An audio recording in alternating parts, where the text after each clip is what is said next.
화약의 발명은 전쟁의 양상을 바꿔놓았다.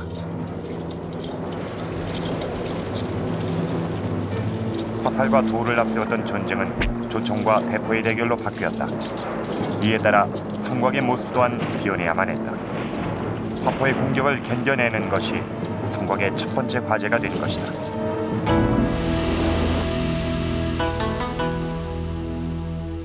(18세기) 정조시대에 만들어진 화성은 화포시대를 대비한 최첨단 전투 요새였다.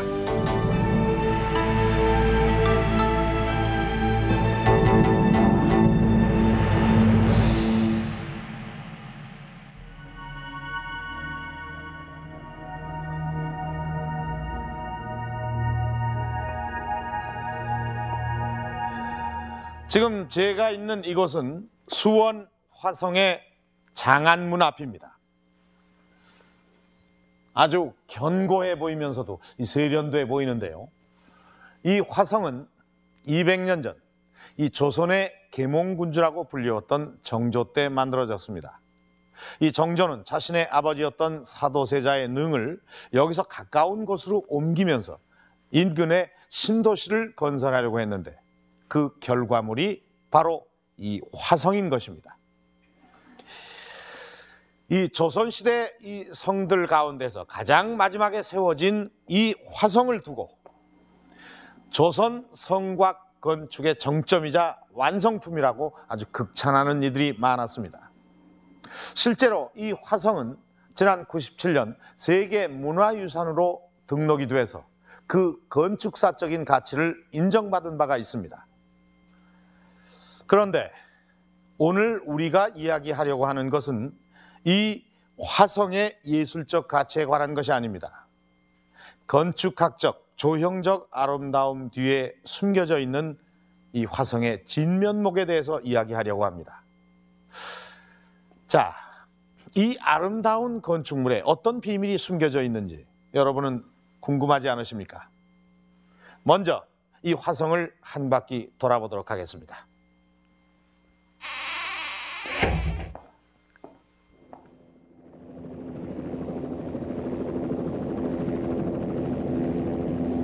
수원시의 중심에 자리 잡고 있는 화성. 이 성곽을 중심으로 도시가 성장해온 까닭에 현재 화성은 도심의 한가운데 끼어 있는 모습이다.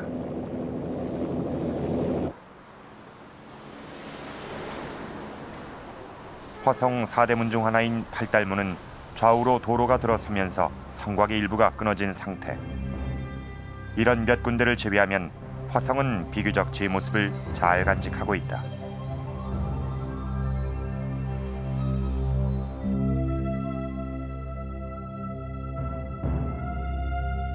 임금이 화성에 행차했을 때 머물던 낭남헌. 성내부에 세워졌던 건물들 중에서는 유일하게 남은 것이다. 주택가로 변해버린 성내부와는 달리 성곽 주변의 전경엔 예스러운 풍취가 살아있다. 인공으로 조성된 용연 위쪽으론 화성 제1의 정자로 알려진 방화수류정이 자리 잡고 있고 성벽을 따라 늘어서 있는 건물들이 화성에 번성했던 시절을 짐작케 한다.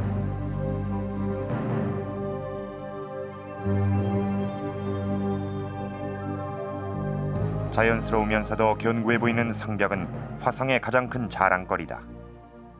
각진 석재를 규격화시켜가지고 이렇게 차곡차곡 쌓되 중간중간에 맞물려지게. 그래서 이 축성술로 보면 조선 초기에 비하면 이제 굉장히 견고하고 또 보기에도 이렇게 아주 모자이크 무늬 같이 보여서 시각적으로도 효과를 내는, 그러니까 축성술로서는 제일 완성 단계의 것이다, 이렇게 말할 수 있을 겁니다.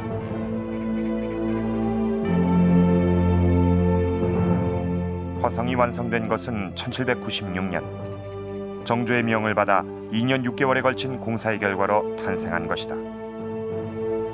정조는 아버지의 사도세자의 능을 근처로 이장하면서 이곳을 수원의 새로운 중심지이자 신도시로 만들고자 했던 것이다.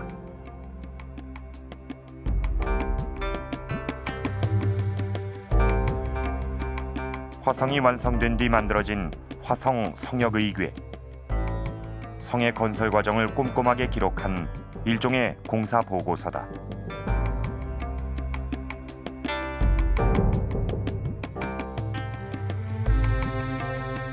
공사 주체와 자재에 관한 기록은 물론이고 언제라도 복원이 가능하도록 건물의 설계도가 모두 기록돼 있다. 지난 97년 화성이 세계문화유산으로 등록될 수 있었던 배경에도 이 의궤의 역할이 컸다고 한다. 마치 이 화성을 복원할 것을 미리 예상하고 만드는 것 같이 그렇게 정확하게 기록을 했고, 그런 기록 정신이야말로 화성 성역 의궤 편찬의 제일 중요한 가치라고 할 수 있을 겁니다.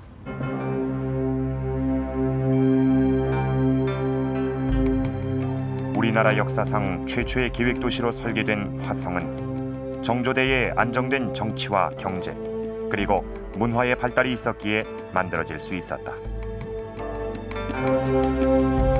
실용성을 최대한으로 살리면서도 건축적 조형미를 잃지 않은 아름다운 성.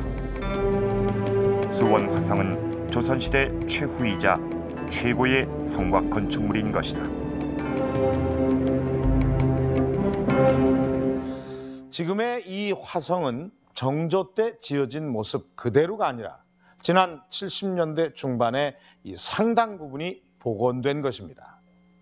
물론 그 원형을 살려서 복원은 했지만은 사실 이런 이 복원된 유물이 세계 문화유산으로 등록되는 일은 극히 이례적인 일이라고 합니다. 도대체 이 유네스코에서는 이 화성의 어떤 부분을 높이 샀던 것인지 한번 보도록 하겠습니다. 네, 여기 이 위에 보면 이 동서양을 망라하여 고도로 발달된 이 과학적 특징을 고루 갖춘 근대 초기의 군사 건축물이다, 이렇게 되어 있군요. 또 이 밑에 보면은 이 18세기 군사 건축물을 대표하여 유럽과 이 극동아시아 성제의 특징을 통합한 그런 역사적인 그 중요성을 가지고 있다, 이렇게 되어 있습니다. 그런데 도대체 어떤 부분을 보고 과학적이라는 것이며 또 이 발달된 군사 건축물이라고 평가를 하는 것인지, 이제부터 그 의문을 하나하나 풀어보도록 하겠습니다. 일반적으로 이 성이라고 하면은 이 평소에는 통치나 치안을 하기 위한 경계선의 구실을 할 뿐이지만 전쟁과 같은 비상사태가 발생을 하게 되면 가장 중요한 방어막의 이 역할을 하게 되는 것입니다. 그런데 여기를 좀 보십시오. 잘 훈련된 병사들이라면 아마 이 훌쩍 뛰어내릴 수도 있을 것 같은 그런 높이인데요. 이 성벽이 이렇게 낮아서야 전투를 치를 때 불리하지 않을까, 이런 생각이 듭니다. 이 유난히 낮은 이 화성의 담벼락, 여기에는 무슨 까닭이 있는 걸까요?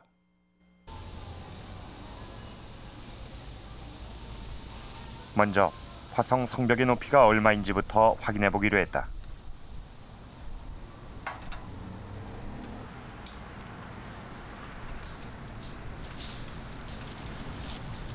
측정 결과 성벽의 높이는 평균 4m, 높은 곳도 5m를 넘지 못했다. 장정 두세 사람만 겹쳐도 성벽을 넘어서는 것은 어려워 보이지 않는다. 방어하기에 유리하지 않은 낮은 성곽. 화성은 왜 이 같은 선택을 했던 것일까?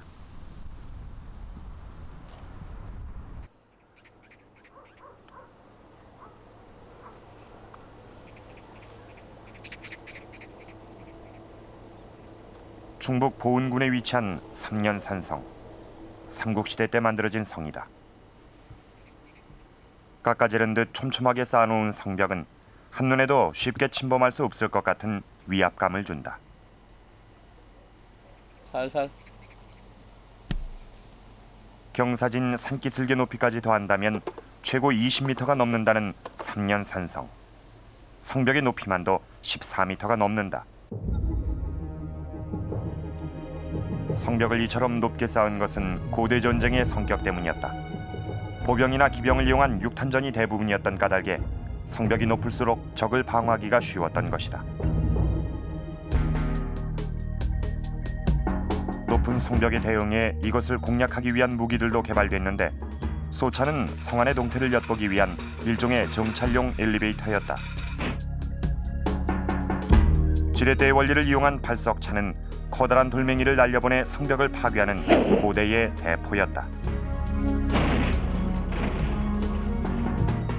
높은 성벽을 타고 오르기 위한 이동식 사다리차가 개발되기도 했다.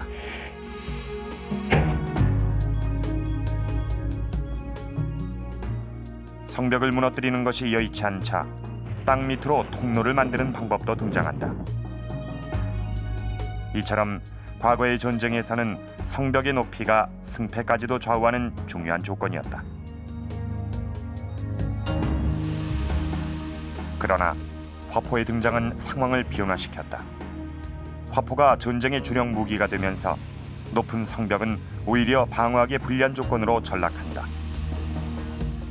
성벽 아래쪽을 공격당할 경우 한꺼번에 무너질 가능성이 높아진 것이다. 화포가 등장하게 되면서 직접 화포는 이제 성곽을 공격하는 주요한 무기로 이제 변하게 됩니다. 그런데 이에 따라서 기존의 높은 성곽은 첨탑이 많고 높은 성곽은 성벽 공성용 화포의 공격에 대단히 취약하게 되죠. 이에 따라서 높은 첨탑을 없애야 되고 또한 성벽 높이도 천천히 낮아져야 됩니다. 높은 첨탑을 가지고 있었던 유럽의 성곽 역시 화포의 발달 이후 낮아지고 두터워지는 양상을 보인다. 성곽의 높이와 더불어 화성이 화포에 대응하기 위한 성였음을 보여주는 것은 석재의 크기다. 가로 세로의 크기가 40에서 60cm 사이로 매우 큰 편에 속한다. 여기가 32cm, 그다음에 이쪽이 45cm. 화성보다 먼저 쌓은 남한산성의 성돌은 훨씬 작음을 알 수 있다. 그다음에 두께가 약 한 25cm. 여기가 이제 인조 때에 산 남한산성 본성입니다. 보시다시피 이제 전통적인 축성 기법이 아직까지 남아 있음을 볼 수가 있는데, 이 성돌의 크기를 보면은 성돌의 크기가 30에서 40cm 정도로 상당히 작고 균질하게 이렇게 만들어져 있습니다. 그리고 이 본성을 쌓을 때까지만 하더라도 포로가 전혀 설치가 안 됩니다. 그런 걸로 봐서 임진을 한 이후에 쌓아진 성벽이긴 하지만 아직까지는 화포 공격에 대한 대비책은 전혀 강구하지 않고 있음을 알 수가 있습니다. 성돌의 크기가 작을 경우 화포의 공격으로 일부가 깨어지면 다른 돌들이 함께 빠져나갈 위험 또한 커지게 된다. 화성의 경우에는 석재의 크기뿐 아니라 성돌의 깊이 또한 70cm 내외로 깊게 만들어서 쉽사리 빠지지 않도록 장치했다. 이것은 일반 성돌보다 3배 가까이 긴 것이었다.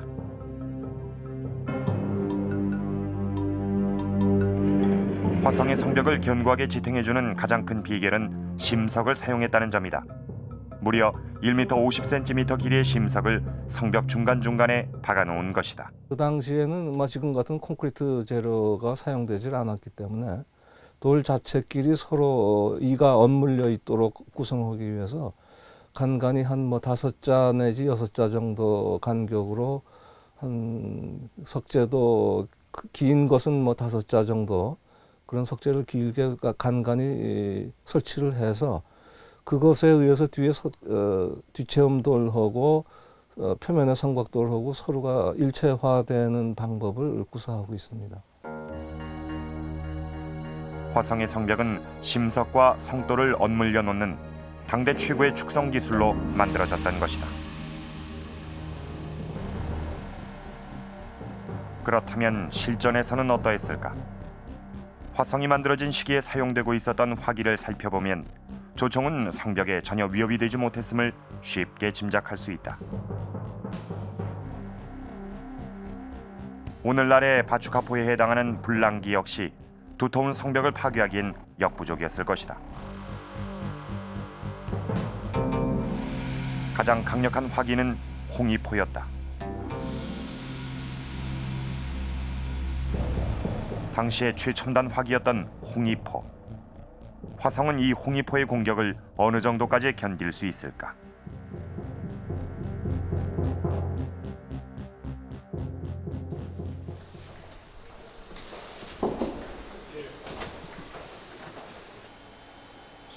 육군사관학교 토목공학과 김운영 교수의 도움을 받아서 그 결과를 예측해 보기로 했다.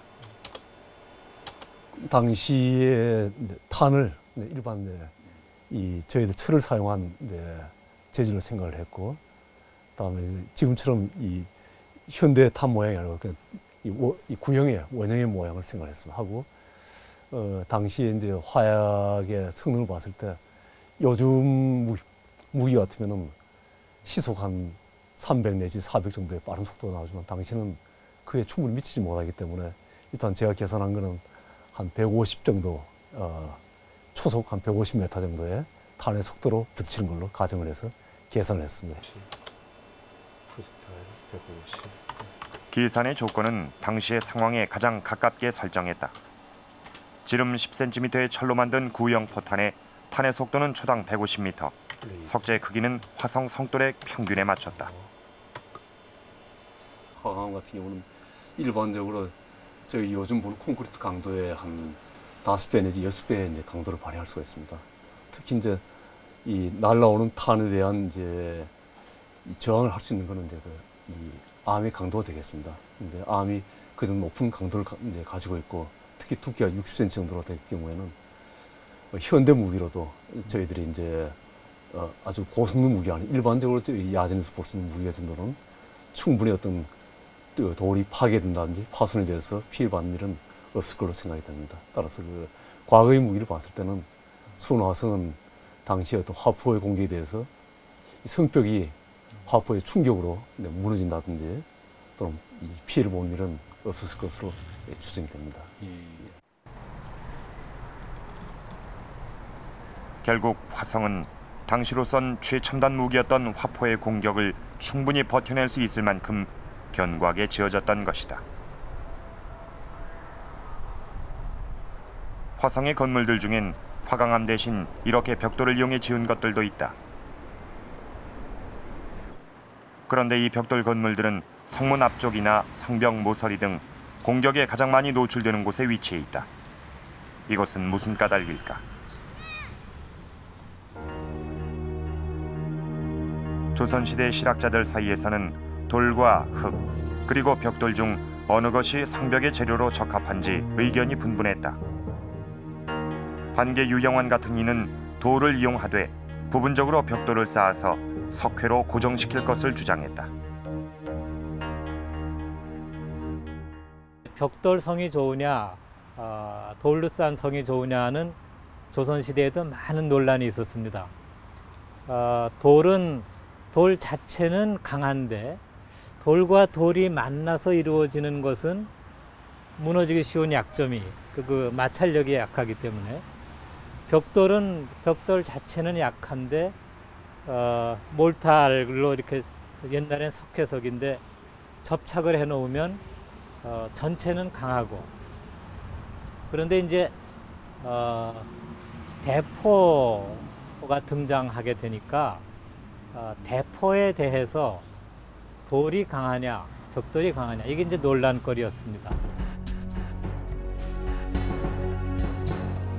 화성의 성벽은 당시 사람들이 벽돌과 돌의 기본적인 성질은 물론이고 그 장단점까지도 잘 알고 있었음을 보여주고 있다. 돌 자체의 강도는 석성이 더 강하지만 포의 공격을 받아 부서질 경우 석성은 주위의 돌들이 함께 무너지는 반면 벽돌은 그 부분만 파손된다. 화성은 축성 재료의 이 같은 성질에 맞춰서 성의 기본 골격은 돌로 쌓되 공격에 취약한 지점은 벽돌을 이용하고 있다. 그 결과 전쟁에 대비하기 위해 만든 성곽이 돌과 벽돌로 조화를 이룬 아름다운 건축물의 면모 또한 갖추게 된 것이다. 자, 이렇게 튼튼한 성이라고 할지라도 어느 한 곳을 집중적으로 공격을 하게 된다면 아마 버티기가 힘들 것입니다.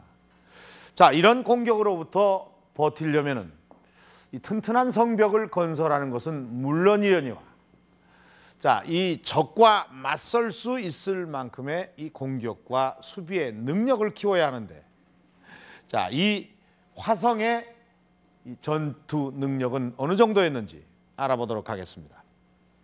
자, 지금 여기 보면 이 성벽에다 잇대어서 이렇게 세워놓은 이런 담을 여담 혹은 여장이라고 하는데요. 지금 저 끝에서부터 이 끝까지 여기까지를 타라고 부릅니다.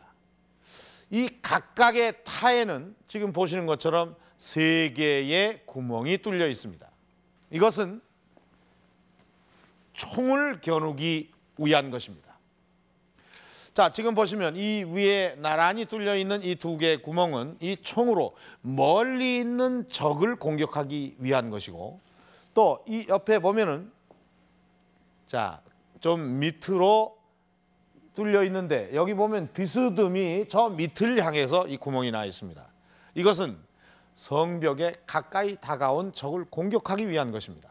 바로 이렇게 말입니다. 자, 이 화성에는 모두 이 913개의 타가 있습니다. 그리고 이 하나의 타에는 모두 3개의 구멍이 뚫려 있는데 이것을 모두 합하면 2,700개의 이 총구멍이 만들어져 있는 셈입니다. 그리고 여기 보면은 이 바닥에도 구멍이 나 있습니다. 자, 이것이 어디로 연결이 되는지 한번 밑으로 내려가 보도록 하겠습니다.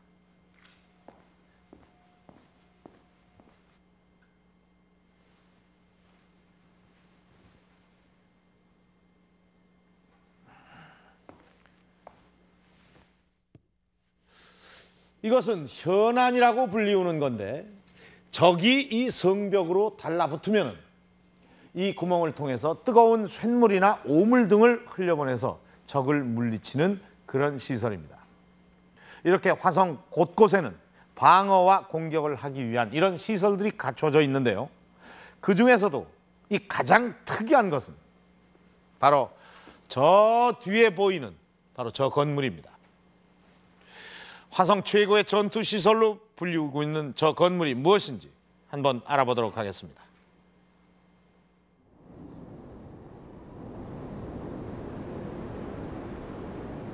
동북 공심도는 화성에서 가장 독특한 건물로 벽돌을 이용해 쌓은 원통형의 몸체에는 수십여 개의 구멍이 뚫려 있다.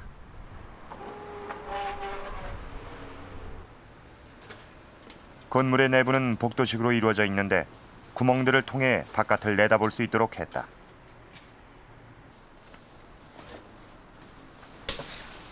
나선형 복도를 따라 건너라면 꼭대기에 다다르게 되는데 이 같은 구조 때문에 소라각이라는 애칭으로 불리기도 한다. 방향인데 여기는 그 타구가 없는 대신에 이 총구를 이렇게 수직으로 높게 해가지고 밖을 내다보기도 하고 공격도 하고 또 이렇게 그 수직으로 된 총안하고 또 밑에는 사각형이 있어가지고 서로 이렇게 지그자그로. 이곳에 만들어 놓은 수십 개의 구멍은 모두 총이나 포를 쏘기 위한 것으로 자신의 몸은 은폐하면서 밖의 적을 공격하기에 유리한 시설이다. 한꺼번에 공격할 경우 엄청난 화력을 뿜어내는 전투 요새로 변신하게 되는데 과거에는 찾아볼 수 없었던 이 같은 시설은 어디에서 유래된 것일까? 중국 병서인 무비지 속에는 각종 군사시설에 대한 언급이 있는데 그 중에서도 망을 보는 초소, 즉 돈대라고 하는 시설물이 주목을 끈다.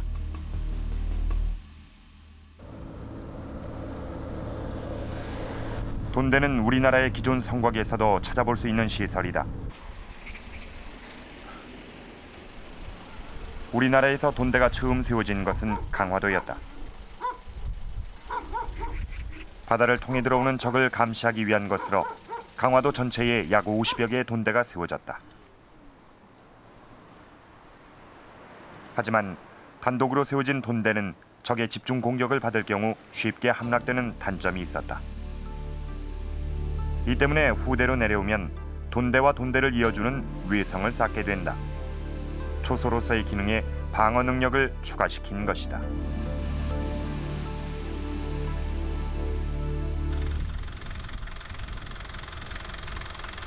남한산성의 이웃 산봉우리에 세워진 신남성 동돈대.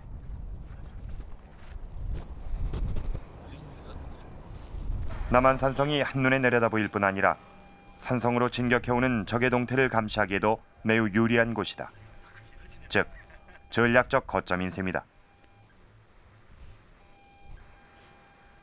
그 남한산성에서 그 성 밖에서 성 안쪽이 바라다 보이는 곳이 세 군데가 있습니다. 그 연주봉이 있고요. 그 다음에 한봉이 있고, 그 다음에 그 신남성 돈대가 있는 바로 이곳입니다.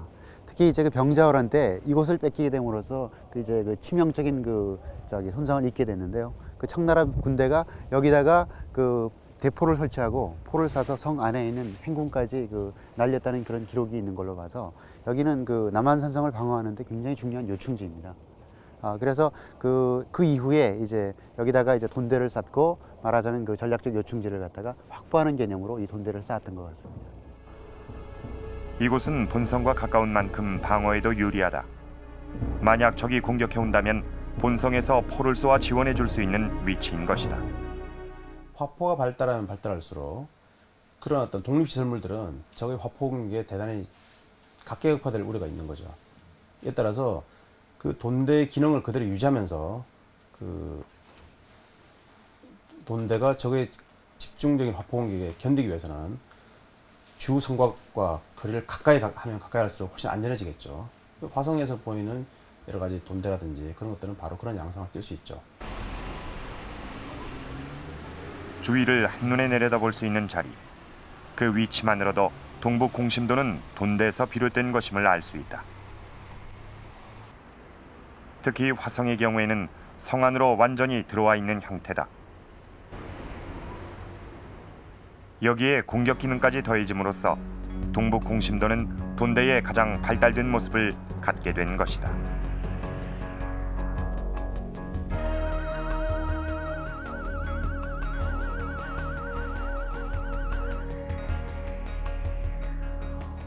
동북 공심도는 정찰을 위한 돈대에서 비롯됐다면 서북 공심도는 공격 시설에서 유래한 것이다. 서북 공심도의 위치는 사방으로 공격하기 쉽도록 성벽 앞쪽으로 노출돼 있다. 이것은 공심적대에서 유래한 것으로 공심적대는 빈탑 안에 구멍을 뚫고 공격 시설을 갖춘 것이었다. 이건 역시 처음에는 성과 떨어져 있었지만 점차 성 가까이로 다가오게 된다.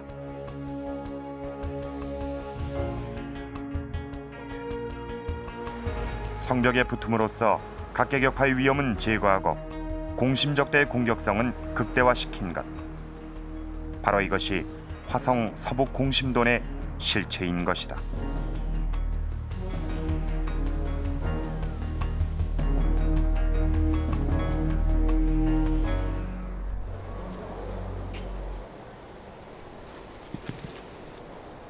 우리의 전통이나 중국의 기술을 받아들여 한 단계 더 발전된 것으로 재창조한 사례는 화성 곳곳에서 볼 수 있다. 포루도 그중 하나다. 성을 방어하는 위치는 성벽 위라는 고정관념에서 벗어나 공격시설들을 성벽 아래쪽까지 확대시켜 놨다.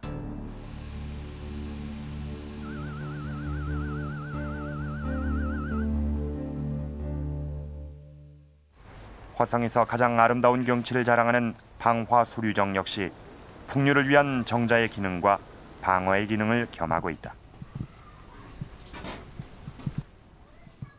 겉에서 보기에는 정자를 장식하기 위한 것으로 생각되는 구멍들이 실제로는 바깥의 동태를 살피는 정탐시설이자 방어시설인 것이다.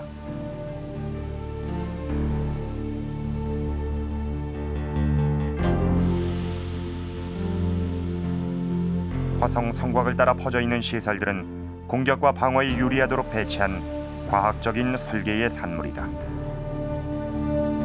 수원 화성이라고 하는 것은 이미 만들 당시부터 중국이라든지 그 일본이 나타났던 여러 성자들을 총 수집해서 분석하고, 또한 당시 있었던 전쟁 양상들을 분석하고, 그리고 조선이 18세기 이후에 쌓았던 읍승의 축성 경험들을 농축해서 만들었기 때문에 이전 성곽보다도 훨씬 실용성이 높고, 또한 조선 성곽 당시 전쟁 양상에 부합하도록 조선 성곽이 만들었다는 데서 상당히 의미가 있다고 생각하고,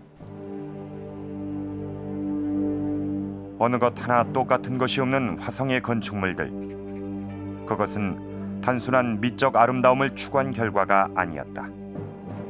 그 하나하나에는 각각의 용도와 위치를 고려한 조선시대 사람들의 과학 정신이 깃들어 있는 것이다.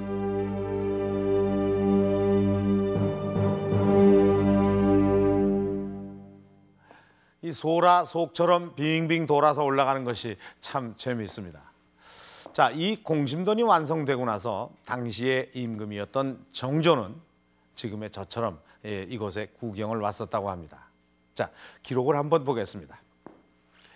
자, 여기 기록을 보면 정조가 이 공심돈에 와서 이 신하들에게 이르기를 우리나라에서 처음으로 만들어진 것이니 많이들 구경을 하라, 이렇게 기록을 하고 있습니다. 이 공심돈을 보고 아마 정조는 대단히 만족해했던 것 같습니다.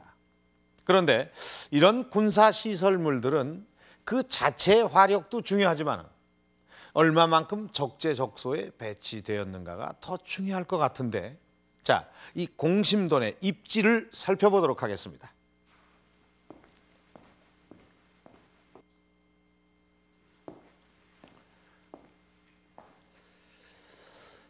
자, 지금 여기는 아까 저희가 있었던 이 공심돈의 건너편 강루입니다. 한번 내려다 보도록 하겠습니다. 상당히 높습니다. 지금 저 아래쪽에 보면은 화서문이 자리를 하고 있고요. 그리고 그 옆으로 공심돈이 자리를 딱 잡고 있습니다.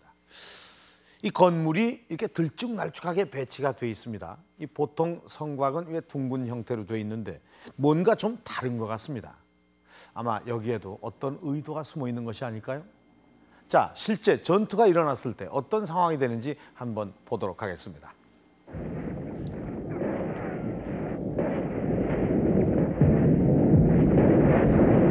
이 적들이 정문을 향해서 공격을 해오니까 양쪽에서 공격을 퍼부어대는군요.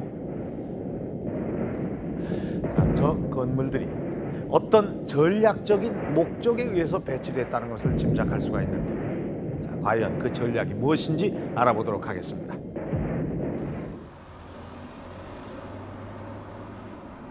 화성 4대문 중 하나인 화서문. 이 화서문의 정문 앞에는 마치 담을 둘러놓은 듯한 둥근 성벽이 가로막고 있다. 화서문의 옹성이다. 옹성은 다른 곳에 비해 취약한 동시에 공격의 제1순위가 되는 성문을 보호하기 위한 일종의 방어시설이다. 옹성이 있을 경우 성문에 대한 직접적인 공격이 쉽지 않을 뿐더러 설사 적이 옹성 안으로 들어온다고 해도 사방에서 포위하는 형상이 되므로 방어에 유리한 고지를 선점할 수 있다.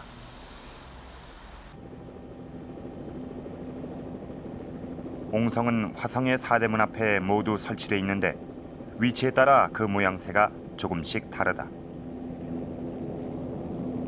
남북으로 길게 뻗은 팔달문과 장안문 앞엔 또 하나의 성문이 달린 옹성이 있다. 한양과 지방을 이어주는 도로가 성문 앞을 지나는 까닭에 우마차 등의 소통을 원활하게 하면서도 방어할 수 있도록 이중의 성문을 만든 것이다.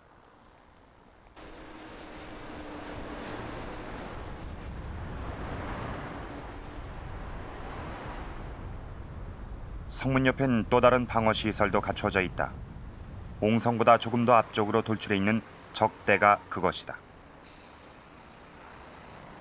적대는 성문을 측면에서 지원하는 일종의 공격형 방어 시설이다. 만약 적군이 정문을 향해 돌진해 온다면 성문 양쪽의 적대에서 협공을 취할 수 있다. 그만큼 사각지대가 줄어드는 것이다.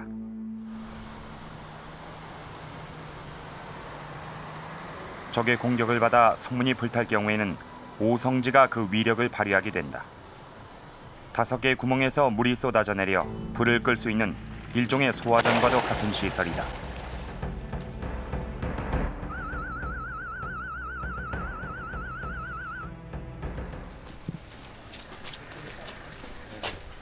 화성의 서남쪽에 위치한 화양루 또한 전략적인 측면에선 매우 주목을 끄는 시설이다.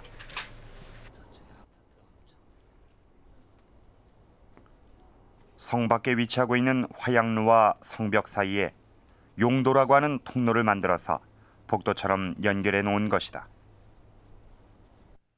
여기는 원래 성 바깥이에요. 근데 여기가 워낙 높은 곳이어서 이쪽을 적에게 점거당하면 아주 곤란한 곳이기 때문에 일부러 이렇게 돌출된 부분에다가 누각을 세우고 그다음에 이 앞에 용도라고 불러서 이렇게 군사들이 매복할 수 있는 길을 만들어 놨습니다. 여기 올라서면 이제 이 사방에 주변이 다 내려다 보이고 또 이 자리는 적에게 뺏기면 안 되는 곳이니까. 즉 평상시 생활엔 필요하지 않지만 전쟁 시엔 적에게 거점이 될 수 있는 곳에 성벽을 쌓아 성 안으로 끌어들인 것이다.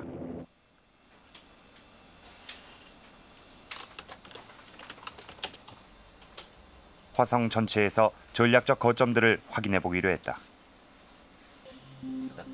먼저 실측 도면을 토대로 화성 전체의 설계도를 그려보았다.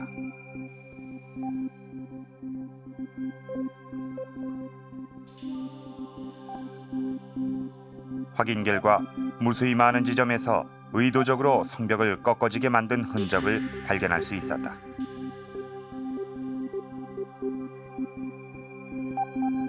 이 같은 현상은 특히 성문을 중심으로 두드러졌는데 이전의 성곽에선 흔치 않은 일이었다.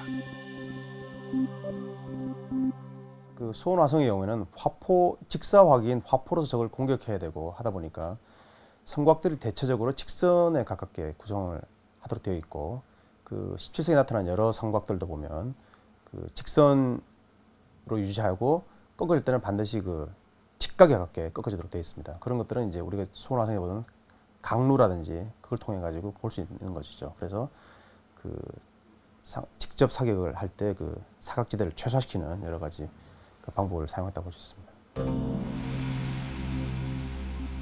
성벽이 직선을 이루는 지형에선 치가 그 역할을 대신하고 있다. 이것은 고구려 시대부터 이어져 내려오는 우리나라의 전통적 축성술로 성벽을 돌출시켜 적을 측면에서 공격하는 시설물이다.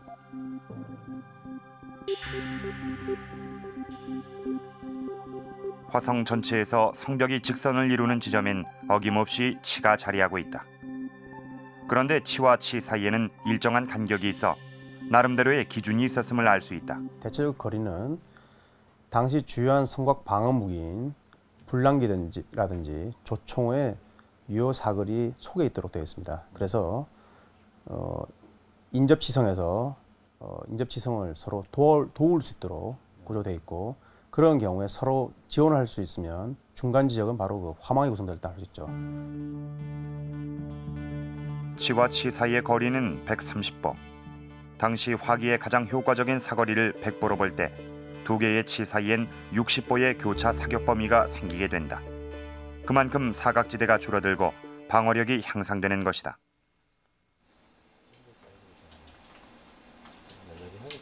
그렇다면 화성 전체의 방어망은 어떤 모습일까?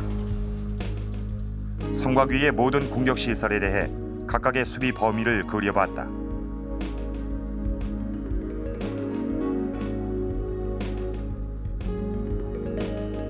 성을 둘러싸고 2중, 3중의 화망이 형성됐는데 이 방어망 속에서는 사각지대가 발견되지 않았다.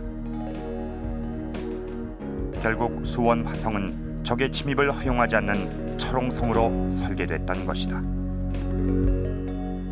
그러니까 치와 치 사이의 거리가 서로 교차 공격이 가능하도록 치밀하게 계산된 거란 말이로군요. 어떻습니까? 화포 공격에도 거뜬하게 견뎌내는 튼튼한 성벽, 또 당시로서는 최첨단 무기라고 할 수 있는 화포를 장착하고 있는 군사시설물들, 여기에 물샐 틈 없는 방어망까지 자랑하고 있는 입체적인 성곽 운영 시스템. 난공불락이라고 표현을 해도 지나치지 않을 거란 생각이 드는군요. 그런데 이 수원 화성은 이런 전투력을 평가받을 만한 기회를 갖지 못했습니다. 그것은 화성 축성 이후엔 외침이나 내란과 같은 전쟁이 없었기 때문입니다. 만약 이 화성에서 전투가 벌어졌다면 과연 그 양상은 어떻게 전개가 될까요? 또 그 전투의 결과는 어떻게 나올까요? 자, 200년 전 이 가상의 전쟁 속으로 들어가 보도록 하겠습니다.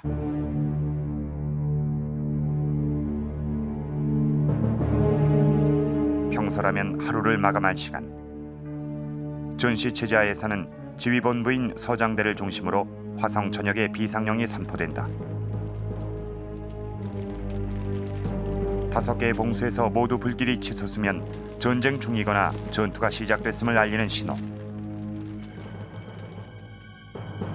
평소 성을 수비하는 정군은 물론이고 인근 지역의 성정군까지 모든 병력이 화성으로 총집결하고 지원군이 도착할 때까지 화성은 단독으로 적군의 침입을 저지해야 한다.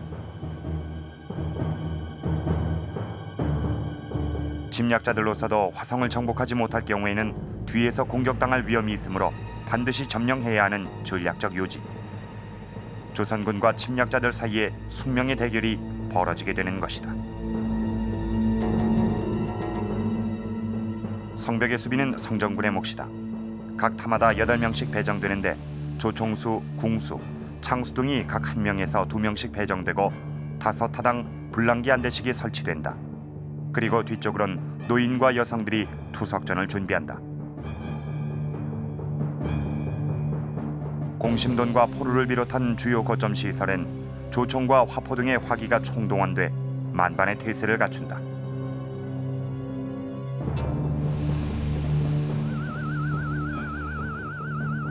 그렇다면 공격과 방어는 어떻게 이루어질까?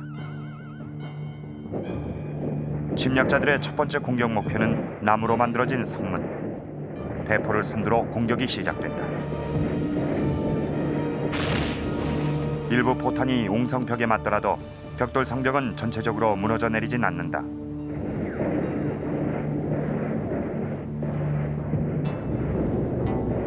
성문에 붙은 불길은 오성지를 이용해 잡을 수 있다.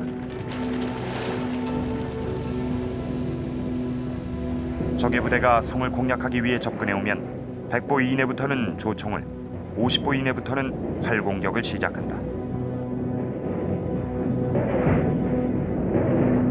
적이 100보 정도에 근접하게 되면 그때 공용화기로 결국 그들을 제압하고 50보 이내가 되면 재래적인 무기인 궁시류로 결국 또는 투석으로 전개하다가 성에 그들이 공성기구로 이렇게 등장을 해서 공격을 하게 된 이때의 경우에는 돌이라든가 혹은 분뇌라든가 혹은 끓는 물이라든가 이러한 것을 동원해서 옹성 측면으로 파고드는 적은 적대와의 협공을 통해 차단할 수 있다.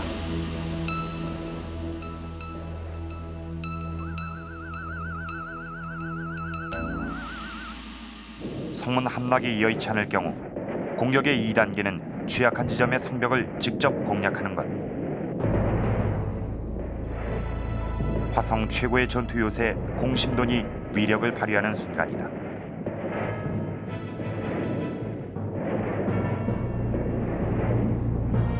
사방으로 쏟아지는 공심돈의 공격을 피한다 해도 치와 치 사이의 협공으로 성벽을 오르는 것은 결코 쉽지 않다. 적의 전력이 약화된 틈을 타 성 안에서 대기 중이던 기병과 보병들의 기습 공격이 감행되고 다른 지역으로부터 지원 병력이 속속 도착하면 침략자들을 소탕할 수 있게 되는 것이다.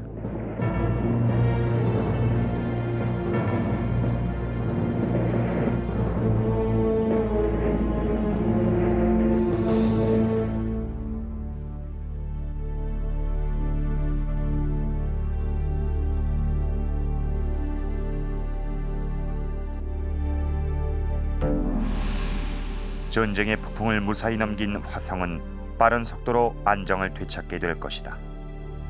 성곽 수비에는 최소한의 병력만이 남고 대부분의 사람들은 다시 생업으로 돌아가게 된다. 그리고 화성에선 새로운 일상이 시작되고 있었을 것이다.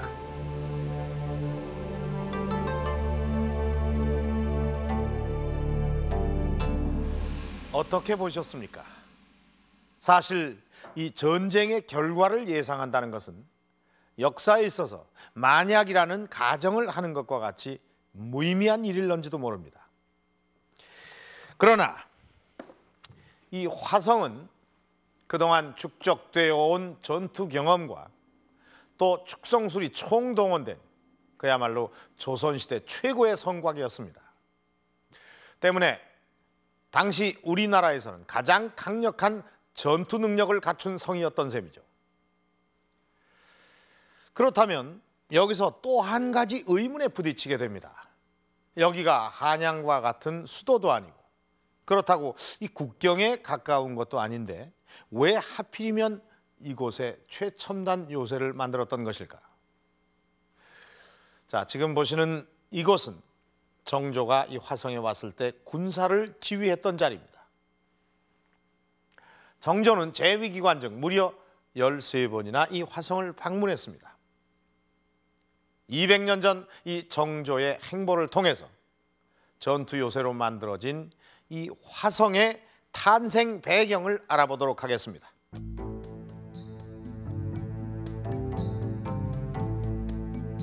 정조가 화성으로 행차하는 모습은 여러 폭의 그림으로 남아있다. 끝이 보이지 않을 만큼 긴 행렬. 정조는 이것을 통해서 자신의 왕권이 확고히 자리 잡았음을 보여주고자 했다. 이 그림엔 한양에서 화성에 이르는 과정은 물론이고 화성에서 치러진 크고 작은 행사들까지도 상세히 기록돼 있다. 그중엔 군사훈련도 포함돼 있었다. 이 그림은 서장대를 중심으로 낮과 밤을 이어서 군사훈련을 하고 있는 모습이다. 지휘본부인 서장대의 중앙에는 정조가 앉아 있었고 서장대 주위론 정조의 친위부대 2,700명이 배치됐다. 왕의 지방행차에 이 같은 군사훈련은 매우 이례적인 일이었다. 이것을 통해서도 정조가 자신의 정치, 군사적인 권위를 널리 펼쳐 보이려고 했음을 확인할 수 있다. 이날 훈련엔 성벽 주위에 1000여 명의 병사들이 추가로 더 배치됐고 화성 성내의 집집마다에선 횃불을 밝혀 훈련에 동참했었다고 한다.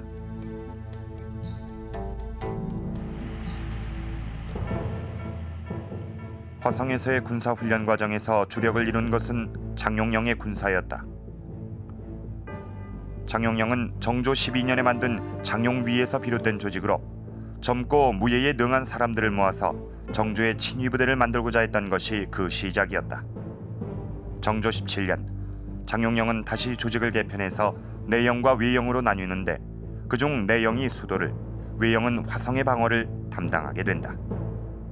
이 화성에 주둔한 그 주둔군들의 그러한 그 훈련이 정조 시대에 이루어진 무예도보 통지, 또 병학통 이러한 군사 교본에 의해서 철저하게 이루어졌기 때문에 정조 시대의 군사력은 상당한 조선 시대 전 기간을 통해서 아주 강력한 그런 군사력이 이 장용영에 집중되었다.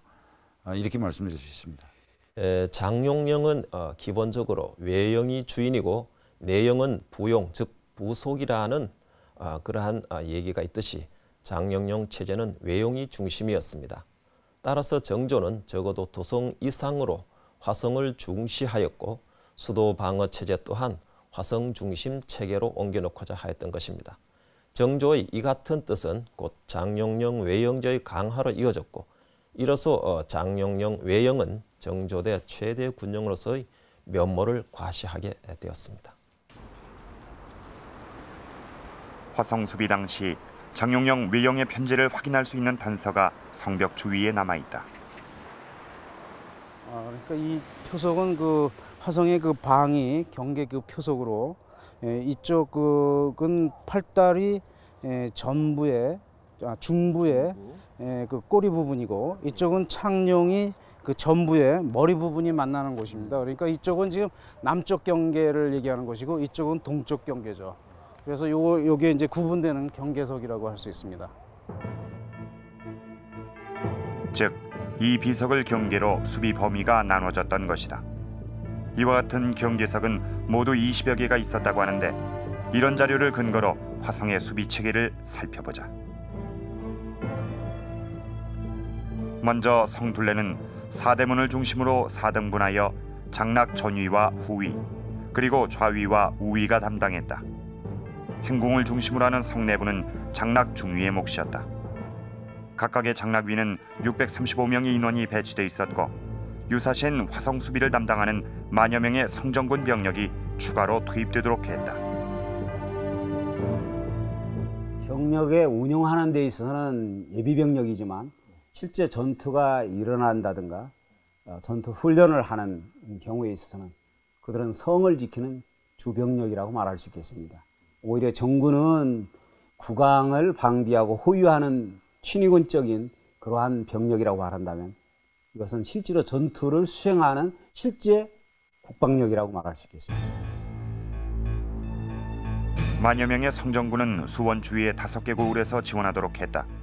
이로써 성정군과 왕의 친위부대인 장용외영을 포함하는 화성의 수비병력은 당시 조선군 최대 규모의 군영을 이루게 된다. 이처럼 정조가 수원에 군사력을 집중한 이유는 무엇이었을까? 조선 후기로 들어서면 강화, 남한 산성과 더불어 송도와 수원이 새로운 수도 방위의 거점으로 부각된다. 그 중에서도 정조는 유독 수원의 중요성을 강조한 바 있다. 그러니까 수원은 수도 서울과 소위 충청, 경상, 전라도의 그 연결망에서 중간 지점에 위치되어 있고, 아주 그 요충지에 위치해 있습니다. 그렇기 때문에 남쪽의 그 외적이나 또는 남쪽의 어떠한 그 반란 세력이나 이런 것이 진압할 수 있는데, 또 연결을 시키는 데 있어서 상당히 중심적인 그러한 지점에 위치해 있는 것입니다. 그렇기 때문에 이미 삼국시대 이래에 군사적인 요충지로서 상당히 중요시해왔다, 이렇게 말씀드릴 수 있습니다.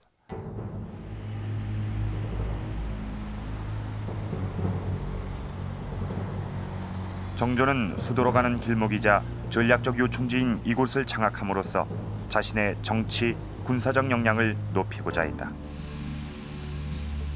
이 같은 정조의 의도는 그가 화성으로 행차할 때면 늘 군복을 입었던 것에서도 확인할 수 있다.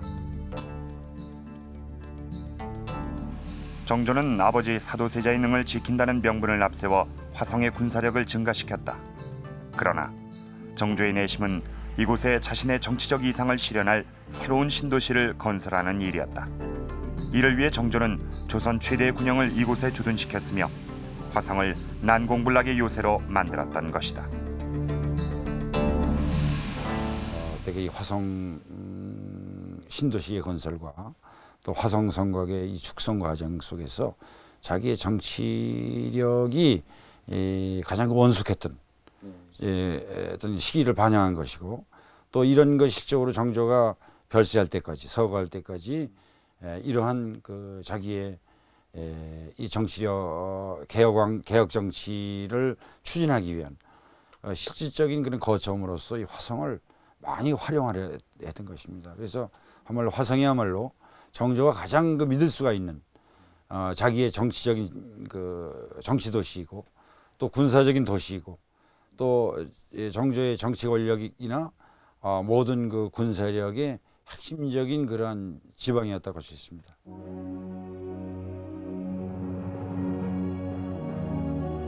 18세기의 최첨단 전투 요새 화성은 한 계몽군주의 이상을 실현해줄 터전으로서 만들어졌던 것이다.